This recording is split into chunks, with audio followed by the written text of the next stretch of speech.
Doctor uncle, mummy की तबीयत ज़्यादा बिगड़ गई है क्या? अपनी माँ के कमरे से डॉक्टर को निकलते देख माया ने पूछा। पापा से जल्दी ही लौट आने को कहो। लक्ष्मी जी को इस समय तुम सभी का साथ चाहिए। डॉक्टर आनंद ने माया की बातों को अनसुना करते हुए कहा। डॉक्टर आनंद के जाने के बाद माया थकी हारी सी हॉल में पड़ी कुर्सी पर बैठ गई। 2 साल पहले ही पता चला था कि उसकी माँ को कैंसर है। डॉक्टर ने एक तरह से उनके रहने की अवधि तय कर दी थी। पापा ने भी उनकी देखभाल में कोई कसर नहीं छोड़ी थी। माँ को लेकर 3 बार लंदन भी हो आए थे और अब वहीं के डॉक्टर के निर्देशानुसार दिल्ली के जाने माने कैंसर स्पेशलिस्ट डॉक्टर आनंद की देखरेख में उनका इलाज चल रहा था। अब तो माँ ने कॉलेज में पढ़ाना भी बंद कर दिया था। मैम साहब, चाय। रानी की आवाज़ से माया अपने ख्यालों से वापस लौटी। मम्मी के कमरे में चाय ले चलो, मैं वहीं आ रही हूँ, उसने जवाब दिया और फिर आंखें मूंद ली। माया इस समय एक अजीब सी परेशानी में फंसकर गहरे दुख में घिरी हुई थी। वह अपने पति आशीष को अमेरिका के लिए विदा कर अपने सास ससुर की आज्ञा लेकर माँ के पास कुछ दिनों के लिए रहने आई थी। 3 दिन पहले स्टोर रूम की सफाई करवाते समय माँ की एक पुरानी पर्सनल डायरी माया के हाथ लगी थी, जिसके पन्नों ने उसे माँ के दर्द से परिचित कराया। ऊपर आ जाओ मैम साहब। रानी की आवाज़ ने उसे ज़्यादा सोचने का मौका नहीं दिया। माया और लक्ष्मी जी ने साथ चाय पी और हर बार की तरह उनके साथ ढेरों बातें की। इस बार बेटी के अंदर की उथल पुथल को लक्ष्मी नहीं जान पाई थी। माया चाय पीते पीते माँ के चेहरे को ध्यान से देख रही थी। उस निश्चल हंसी के पीछे वह दुख जिसे माया ने हमेशा ही माँ की बीमारी का हिस्सा समझा था, उसका राज तो उसे 3 दिन पहले ही पता चला था। थोड़ी देर बाद नर्स ने आकर माँ को इंजेक्शन लगाया और आराम करने को कहा तो माया भी नीचे अपने कमरे में आ गई। रह रहकर माया का मन उसे कोस रहा था। कितना गर्व था उसे अपने माता व पिता के रिश्तों पर, जहाँ कुछ भी गोपनीय न था। माया के बचपन से लेकर आज तक उसकी सभी परेशानियों का हल उसकी माँ ने ही किया था, चाहे वह परीक्षाओं में पेपर की तैयारी करने की हो या किसी लड़के की दोस्ती की। सभी विषयों पर माँ ने एक अच्छे मित्र की तरह उसका मार्गदर्शन किया और जीवन को अपनी तरह से जीने की पूरी आज़ादी दी। उसकी मित्र मंडली को उन माँ बेटी के इस मैत्रिक रिश्ते से जलन होती थी। अपनी बीमारी का पता चलते ही लक्ष्मी को बेटी की शादी की जल्दी पड़ गई, परंतु उन्हें इस बात के लिए ज़्यादा मेहनत नहीं करनी पड़ी। अजय के व्यापारिक मित्र विजय के बेटे आशीष का रिश्ता जब माया के लिए आया तो लक्ष्मी जी ने चटमंगनी पट ब्याह कर दिया। माया ने शादी के बाद अपनी मास मीडिया की पढ़ाई पूरी की। मैम साहब, आपकी मम्मी खाने पर आपका इंतज़ार कर रही है, रानी ने कमरे के अंदर झांकते हुए कहा। खाना खाते समय भी माया का मन माँ से बार बार खुलकर बातें करने को कर रहा था, मगर वह चुप ही रही। माँ को दवा देकर माया अपने कमरे में चली गई। कितनी गलत थी मैं, कितना नाज था मुझे अपनी और माँ की दोस्ती पर, मगर दोस्ती तो हमेशा माँ ने ही निभाई। मैंने आज तक उनके लिए क्या किया, लेकिन इसमें शायद थोड़ा बहुत कसूर हमारी संस्कृति का भी है, जिसने नवीनता की चादर ओढ़ते हुए समाज को इतनी आज़ादी तो दे दी कि माँ चाहे तो अपने बच्चों की राजदार बन सकती है, मगर संतान हमेशा संतान ही रहेगी। उन्हें माता पिता के अतीत में झांकने का कोई हक नहीं है। आज माया अपने आप से ही सब कुछ कह सुन रही थी। हमारी संस्कृति क्या किसी विवाहिता को यह इजाज़त देती है कि वह अपनी पुरानी गोपनीय बातें या प्रेम प्रसंग की चर्चा अपने पति या बच्चे से करे? यदि ऐसा हुआ तो तुरंत ही उसे चरित्रहीन करार दे दिया जाएगा।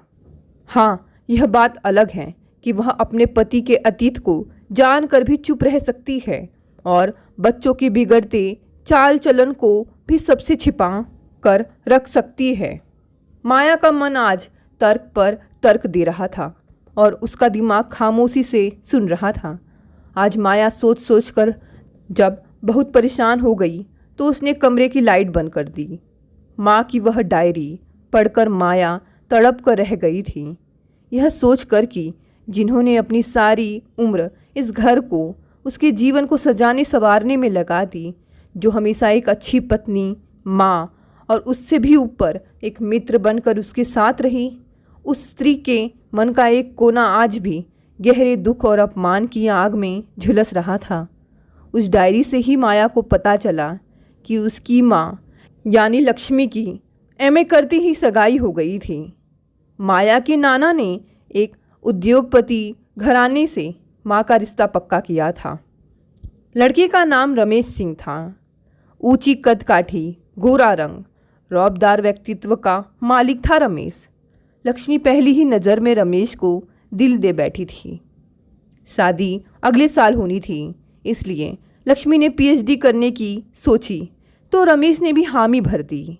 रमेश का परिवार गुजरात में रहता था, फिर भी वह हर सप्ताह लक्ष्मी से मिलने मुंबई चला आता, मगर ठहरता गेस्ट हाउस में ही था। उनकी इन मुलाकातों में परिवार की रजामंदी भी शामिल थी, इसलिए उनका प्यार परवान चढ़ने लगा। पर लक्ष्मी ने इस प्यार को एक सीमा रेखा में बांधे रखा, जिसे रमेश ने भी कभी तोड़ने की कोशिश नहीं की। लक्ष्मी की परवरिश उनके पिता, बुआ व दादाजी ने ही की थी। उनकी माँ तो 4 साल की उम्र में ही उन्हें छोड़कर चली गई थी। उसके बाद किसी ने भी माँ की खोज खबर नहीं ली। लक्ष्मी को भी माँ के बारे में कुछ भी पूछने की इजाज़त नहीं थी। बुआ जी की प्यार ने उन्हें कभी माँ की याद नहीं आने दी। बड़ी होने पर लक्ष्मी ने स्वयं से जीवन भर एक अच्छी और आदर्श पत्नी व माँ बनकर रहने का वादा किया था, जिसे उन्होंने बखूबी पूरा किया था। उनकी शादी से पहले की दिवाली आई।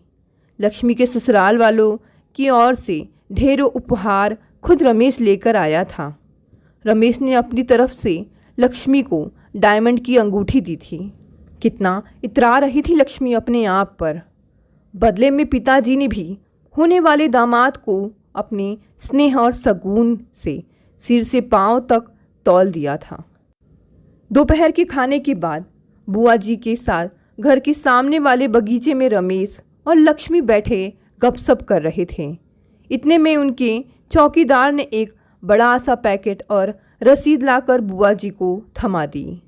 रसीद पर नज़र पड़ते ही बुआ खींचती हुई बोली, 3 महीने पहले कुछ पुराने एल्बम दिए थे, अब जाकर स्टूडियो वालों को इन्हें चमकाकर भेजने की याद आई है।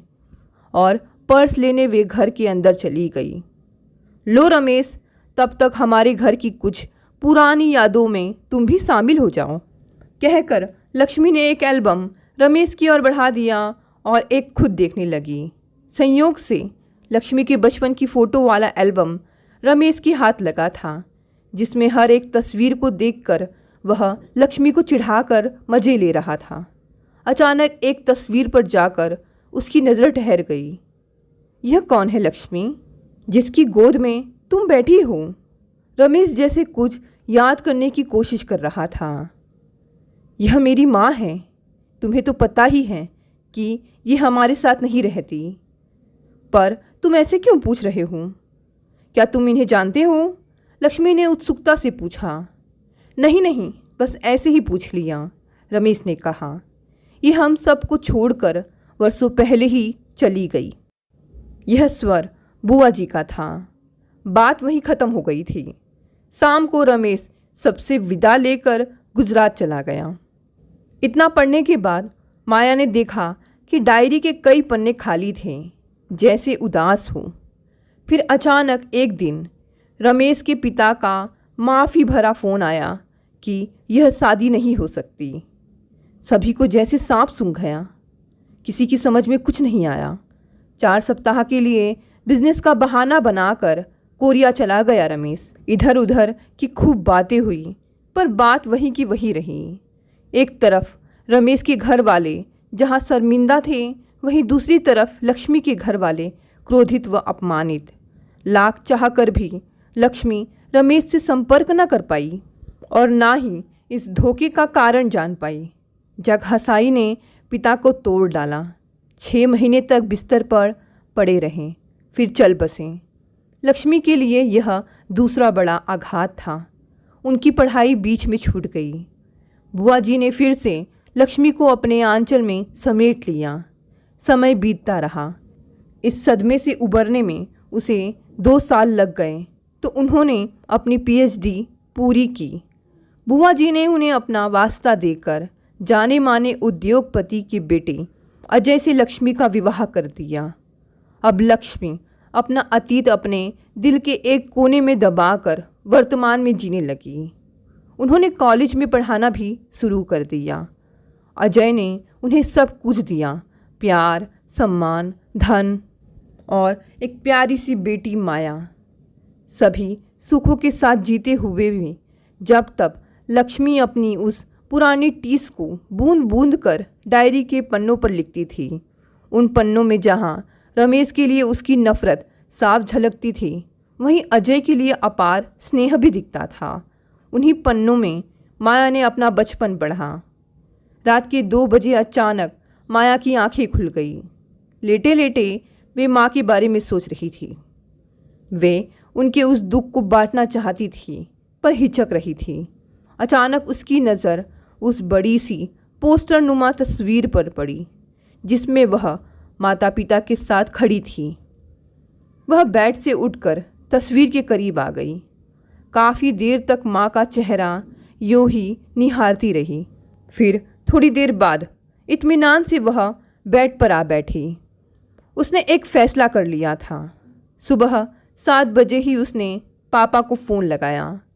सुनकर माया आश्वस्त हो गई कि पापा के लौटने में सप्ताह भर बाकी है। वह पापा की गैर मौजूदगी में ही अपनी योजना को अंजाम देना चाहती थी। उस दिन वह गुजरात में रह रहे दूसरे पत्रकार मित्रों से फ़ोन पर बातें करती रही। दोपहर तक उसे यह सूचना मिल गई कि रमेश सिंह इस समय गुजरात में अपने पुश्तैनी मकान में हैं। शाम को माँ को बताया कि उसकी एक पुरानी सहेली एक डॉक्यूमेंट्री फिल्म तैयार कर रही है और इस फिल्म निर्माण का अनुभव वह भी लेना चाहती है। माँ ने हमेशा की तरह हामी भर दी। माया नर्स और रानी को कुछ हिदायतें देकर गुजरात चली गई। अब समस्या थी रमेश सिंह जैसी बड़ी हस्ती से मुलाकात की। दोस्तों की मदद से उन तक पहुंचने का समय उसके पास नहीं था, इसलिए उसने योजना के अनुसार अपने ससुर विजय जी से अपने ही एक दोस्त का नाम लेकर रमेश सिंह से मुलाकात का समय फिक्स कराया। रमेश सिंह के लिए यह कोई बड़ी बात ना थी। अगले दिन सुबह 10 बजे का वक्त माया को दिया गया। आज ऐसे वक्त में मीडिया का कोर्स उसके काम आ रहा था। खैर, माँ की नफ़रत से मिलने के लिए उसने खुद को पूरी तरह से तैयार कर लिया। अगले दिन पूरी जांच पड़ताल के बाद माया ठीक 10 बजे रमेश सिंह के सामने थी। वे इस उम्र में भी बहुत तंदुरुस्त और आकर्षक थे। पोता पोती व पत्नी भी उनके साथ थे। परिवार सहित उनकी कुछ तस्वीरें लेने के बाद माया ने उनसे कुछ औपचारिक प्रश्न पूछे, पर असल मुद्दे पर ना आ सकी क्योंकि उनकी पत्नी भी कुछ दूरी पर बैठी थी। माया इसके लिए भी तैयार होकर आई थी। उसने अपनी ऑटोग्राफ बुक रमेश की ओर बढ़ा दी। रमेश ने जैसे ही चश्मा लगाकर पेन पकड़ा, उनकी नज़र लक्ष्मी की पुरानी तस्वीर पर पड़ी। उसके नीचे लिखा था, मैं लक्ष्मी जी की बेटी हूँ और मेरा आपसे मिलना बहुत ज़रूरी है। पढ़ते ही रमेश का हाथ रुक गया। उन्होंने प्यार भरी एक भरपूर नज़र माया पर डाली और बुक में कुछ लिखकर बुक माया की ओर बढ़ा दी। फिर चश्मा उतारकर पत्नी से आंख बचाकर अपनी नम आँखों को पूछा। माया ने पढ़ा। लिखा था, जीती रहूं, अपना नंबर दे जाओ। पढ़ते ही माया ने पर्स में से अपना कार्ड उन्हें थमा दिया और चली गई। फ़ोन से उसका पता मालूम कर तड़के 5 बजे ही रमेश सिंह सिर पर मफलर डाले माया के सामने थे। सुबह की सैर का यही 1 घंटा है जब मैं नितांत अकेला रहता हूँ, उन्होंने अंदर आते हुए कहा। माया उन्हें इस तरह देख आश्चर्य में तो ज़रूर थी, पर जल्दी ही खुद को संभालते हुए बोली, सर समय बहुत कम है, इसलिए सीधी बात करना चाहती हूँ। मुझे भी तुमसे यही कहना है, रमेश भी उसी लहजे में बोले। तब तक वेटर चाय रख गया। मेरी मम्मी आपकी ही ज़बान से कुछ जानना चाहती हैं, माया ने कहा। सुनकर रमेश की नज़रें झुक गई। आप मेरे साथ कब चल रहे हैं माँ से मिलने? बिना कुछ सोचे माया ने अगला प्रश्न किया। अगर मैं तुम्हारे साथ चलने से मना कर दूँ तो? रमेश ने सख्ती से पूछा। मैं इससे ज़्यादा आपसे उम्मीद भी नहीं करती, मगर इंसानियत के नाते ही सही, अगर आप उनका ज़रा से भी सम्मान करते हैं तो उनसे ज़रूर मिलिएगा। वे अपने जीवन के अंतिम पड़ाव पर हैं। कहते कहते नफरत और दुख से माया की आंखें भर आई। क्या हुआ लक्ष्मी को? चाय का कप मेज पर रखकर चौंकते हुए रमेश ने पूछा। उन्हें कैंसर है और पता नहीं अब कितने दिन की हैं, माया भरे गले से बोल गई। ओह सॉरी बेटा, तुम जाओ, मैं जल्दी ही दिल्ली आऊँगा। रमेश धीरे से बोले और माया से उसके घर का पता लेकर चले गए। शाम को माया माँ के पास पहुँच गई। कैसी रही तेरी फिल्म? माँ ने पूछा। अभी पूरी नहीं बनी है, पर वहाँ अच्छा लगा, कहकर माया माँ के गले लग गई। मेम साहब, कल रात माँ जी खुद उठकर अपने स्टोर रूम में गई थी। लग रहा था जैसे कुछ ढूंढ रही हो, काफ़ी परेशान लग रही थी, रानी ने सीढ़ियों से उतरते हुए कहा। थोड़ी देर बाद माँ से आंख बचाकर उसने उनकी डायरी स्टोर रूम में रख दी थी। उसी रात माया को रमेश सिंह का फ़ोन आया कि वह कल 12:30 बजे की फ़्लाइट से दिल्ली आ रहे हैं। माया को माँ की डायरी का हर वह पन्ना याद आ रहा था जिसमें लिखा था कि काश मृत्यु से पहले एक बार रमेश उसके सवालों के जवाब दे जाता। कल का दिन माँ की ज़िंदगी का अहम दिन बनने जा रहा था। यही सोचते हुए माया की आंख लग गई। अगले दिन उसने नर्स से दवा आदि के बारे में समझकर उसे भी रात को आने को बोल दिया। करीब 4 बजे रमेश उनके घर पहुँचे। माया ने हाथ जोड़कर उनका अभिवादन किया तो उन्होंने ढेरों आशीर्वाद दे डाले। आप यहीं बैठिए, मैं माँ को बता कर आती हूँ। एक विनती है, हमारी मुलाकात का माँ को पता ना चले, शायद बेटी के आगे वे कमज़ोर पड़ जाएं, माया ने कहा और ऊपर चली गई। मम्मी, आपसे कोई मिलने आया है, उसने अनजान बनते हुए कहा। कौन है? माँ ने सूप का बाउल रानी को पकड़ाते हुए पूछा। कोई रमेश सिंह नाम के सज्जन हैं, कह रहे हैं गुजरात से आए हैं। माया वैसे ही अनजान बनी रही। कौन आया है? माँ के शब्दों में एक सख्ती सी आ गई। ऐसा करती हूँ, आप यहीं रहिए, उन्हें ही ऊपर बुला लेते हैं। माँ के चेहरे पर आए भाव माया से देखे नहीं जा रहे थे। वह जल्दी से कहकर बाहर आ गई। लक्ष्मी कुछ भी सोचने की हालत में नहीं थी। यह वह मुलाकात थी जिसके बारे में उन्होंने हर दिन सोचा था। थोड़ी देर में माया के पीछे पीछे रमेश कमरे में दाखिल हुए, लक्ष्मी के पसंदीदा गुलाबों के बुके के साथ। लक्ष्मी का पूरा अस्तित्व काँप रहा था, फिर भी उन्होंने रमेश का अभिवादन किया। माया इस समय की माँ की मानसिक अवस्था को अच्छी तरह समझ रही थी। वह आज माँ को खुलकर बात करने का मौका देना चाहती थी, इसलिए डॉक्टर आनंद के पास उनकी कुछ रिपोर्ट्स लेने के बहाने वह घर से बाहर चली गई। कितने बेशरम हो तुम जो इस तरह से मेरे सामने आ गए, ना चाहते हुए भी लक्ष्मी क्रोध से चीख उठी। कैसी हो लक्ष्मी? उसकी बातों पर ध्यान ना देते हुए रमेश ने पूछा और पास के सोफे पर बैठ गए। अभी तक जिंदा हूँ। लक्ष्मी का क्रोध उफान पर था। उनका मन तो कर रहा था कि जाकर रमेश को तमाचा मार दें। इसके विपरीत रमेश शांत बैठे थे। शायद वे भी चाहते थे कि लक्ष्मी के अंदर का भरा क्रोध आज पूरी तरह से निकल जाए। होटल में विजय जी से मुलाकात हुई थी, उन्हीं से तुम्हारे बारे में पता चला। तभी से मन बार बार तुमसे मिलने को कह रहा था।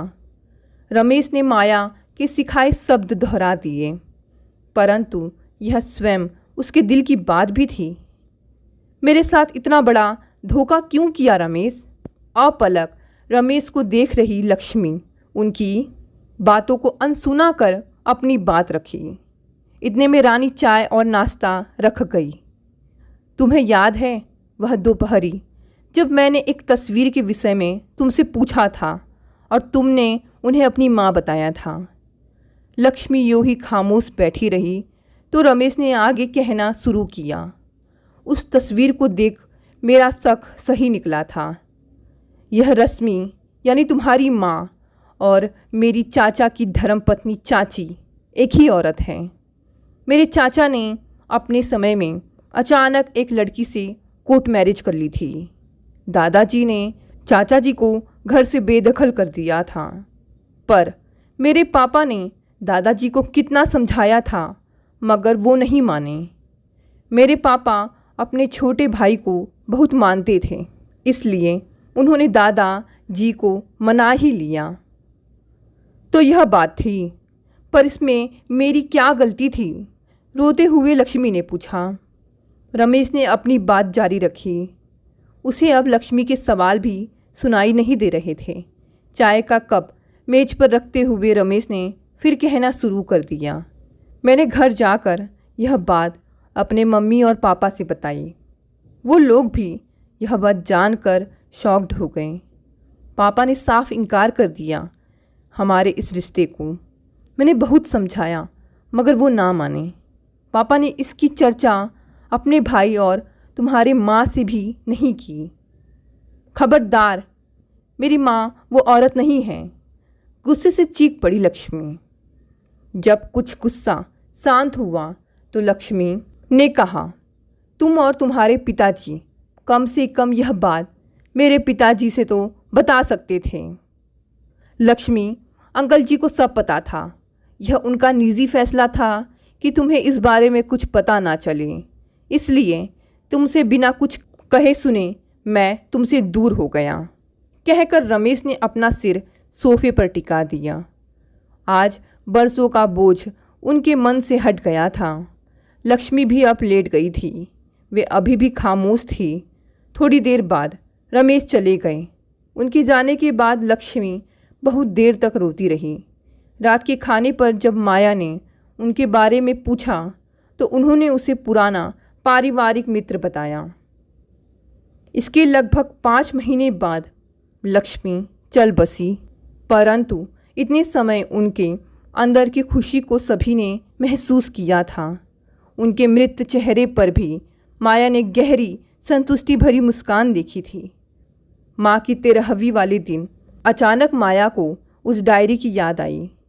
उसमें लिखा था, मुझे क्षमा कर देना रमेश, तुमने अपने साथ साथ मेरे परिवार की इज्जत भी रख ली थी। मैं पूर्ण रूप से तृप्त हूँ। मेरी सारी प्यास बुझ गई। पढ़ते ही माया ने डायरी सीने से लगा ली। उसमें उसे माँ की गर्माहट महसूस हुई थी। दोस्तों, ये कहानी यहीं समाप्त हो गई। अगर कहानी पसंद आई तो इसे लाइक, शेयर और कमेंट करें। साथ ही साथ अगर आप नए हैं तो इस चैनल को भी सब्सक्राइब कर लें। धन्यवाद दोस्तों, मिलते हैं अगली नई कहानी से।